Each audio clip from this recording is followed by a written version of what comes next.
जो cash flow statement का chapter हमने अभी डिस्कस किया, उसमें से कुछ इम्पोर्टेंट क्वेश्चंस हम अब पढ़ेंगे, जिसमें थ्योरेटिकल क्वेश्चंस और प्रैक्टिकल क्वेश्चंस हो सकते हैं।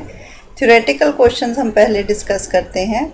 हम देखते हैं कि इस चैप्टर में से क्या थ्योरेटिकल क्वेश्चंस आ सकते हैं आपके एग्ज़ाम में।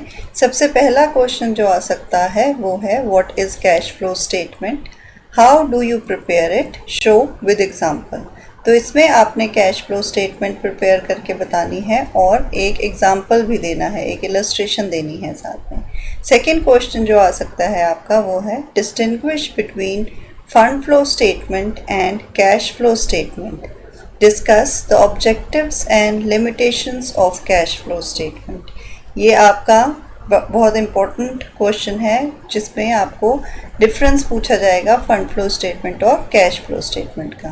देन थर्ड क्वेश्चन में B explain the procedure of calculating cash flow from operating activities. तो ऑपरेटिंग एक्टिविटीज़ में आप कैश फ्लो किस तरह से कैलकुलेट करते हो, वो सारा प्रोसीजर इसमें आपने बताना है। इसके बाद प्रैक्टिकल क्वेश्चन आ सकता है आपका।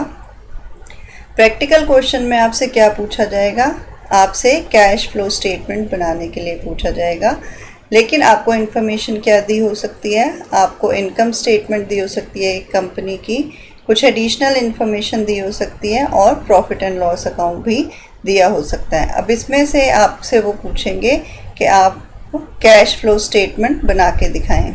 इसी तरह से आपको बैलेंस शीट भी दी हो सकती है। तो जो भी इंफॉर्मेशन आपको दी हुई है उस हिसाब से आपने कैश फ्लो स्टेटमेंट बनानी है। तो प्रैक्टिकल क्वेश्चंस इस तरह से आएंगे और थ्योरेटिकल क्वेश्चंस हमने पहले डिस्कस कर लिए। तो इस टाइप के क्वेश्चंस आपने प्रिपेयर करने हैं जब आप कैश फ्लो स्टेटमेंट वाला चैप्टर प्रिपेयर करेंगे।